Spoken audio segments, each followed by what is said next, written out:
यो नः प्रचोदयात्।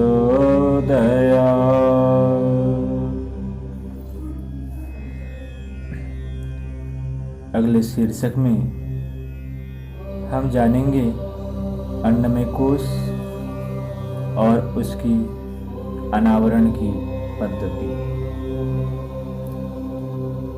शीर्षक है अन्नमय कोश और उसका अनावरण। मनुष्य देह का विकास अन्न से होता है। गीता में भगवान श्री कृष्ण ने कहा है 3 अध्याय के 14वें मंत्र में, अन्नाद् भवन्ति भूतानि। इसके अनुसार प्राणी संरचना में अन्न का प्रमुख भाग है। गर्भ में आने के साथ ही जीव उसकी आवश्यकता अनुभव करने लगता है। प्रारंभ में नाभि प्रदेश के माध्यम से और जन्म लेने के बाद मुंह के माध्यम से वह अन्न ग्रहण करता है। इस प्रकार उसका शरीर बढ़ता विकसित होता है। अन्न के अभाव में स्थूल काया दुबली पड़ जाती है। एक निश्चित अवधि के बाद अन्न न मिले तो मृत्यु तक हो सकती है। इस तरह अत्यंत स्थूल और नाशवान होकर भी अन्नमय जीव शरीर के दृश्य अस्तित्व का मूल आधार है।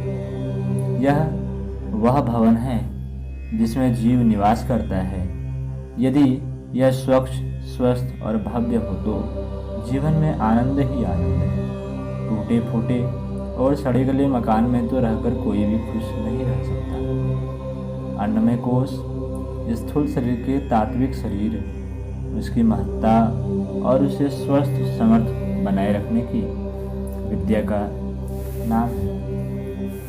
उसे न समझने वाले अज्ञानी जन शरीर को ही सुखों का मूल मानने की भूल करते हैं और इंद्रिय सुखों में आसक्त हो शरीर की बाह्य सज-धज में दिन रात लगे रहने के कारण उसमें निवास करने वाली जीवात्मा उपेक्षित होती है। यही अन्नमय कोश को आबद्ध होता है। शरीर की वस्तु स्थिति को समझकर युक्त अयुक्त आहार और व्यवस्थित जीवन क्रम अपनाना ही इस कोश का अनावरण कहलाता है। अन्न से ही मन बनता है। जैसा अन्न खाया जाता है वैसा ही मन बन जाता है। अध्यात्म का सारा क्रियाकलाप मन की स्थिति पर ही अवलंबित रहता है। मन भी तमोगुण और रजोगुण में डूबा हुआ हो, उस पर तृष्णा और वासना के मल आवरण छाए हुए हों तो बाहरी उपायों से सुधार को कर सकना कठिन है। हम देखते हैं कि रोज कथा वार्ता कहने सुनने वाले और धार्मिक कर्मकांडों में देर तक लगे रहने वाले व्यक्ति भी दुर्भावनाओं और दुष्वृत्तियों को चरितार्थ करते रहते हैं। यह आश्चर्य की बात है कि जिसे धर्म का पर्याप्त ज्ञान है, जो दूसरों को भी ज्ञान का उपदेश देते हैं, वह अपने व्यवहारिक जीवन में अधर्म का आचरण करता रहता है।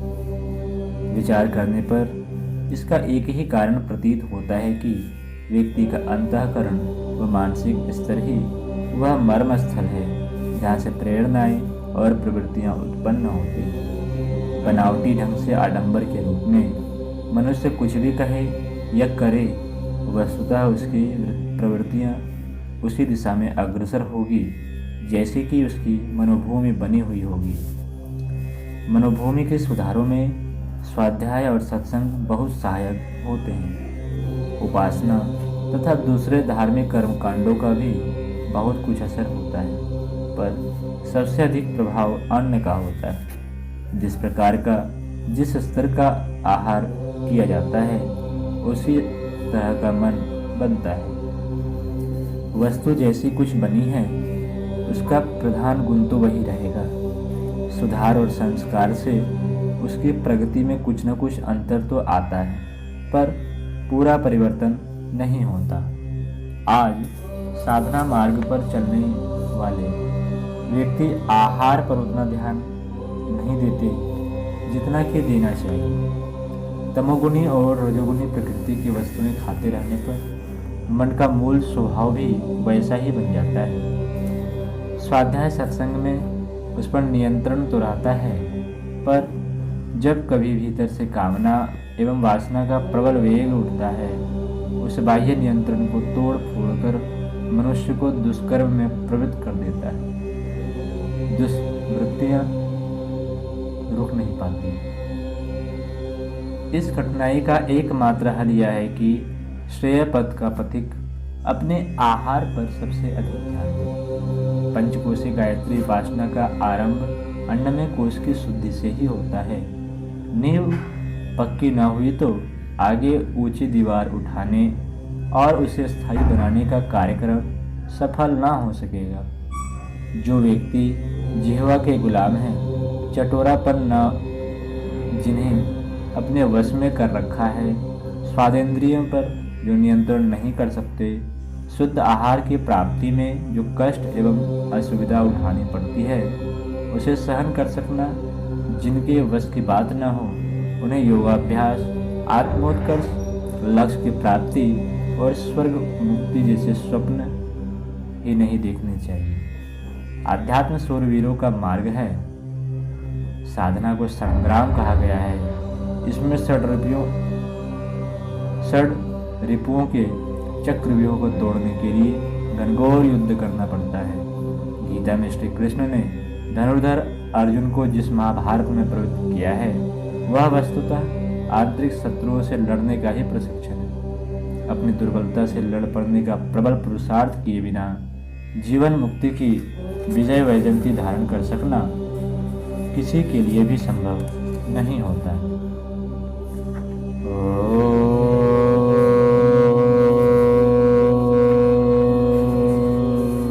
शांति शांति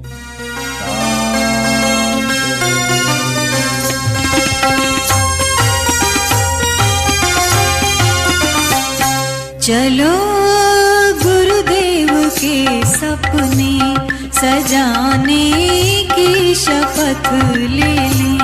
चलो गुरुदेव के सपने सजाने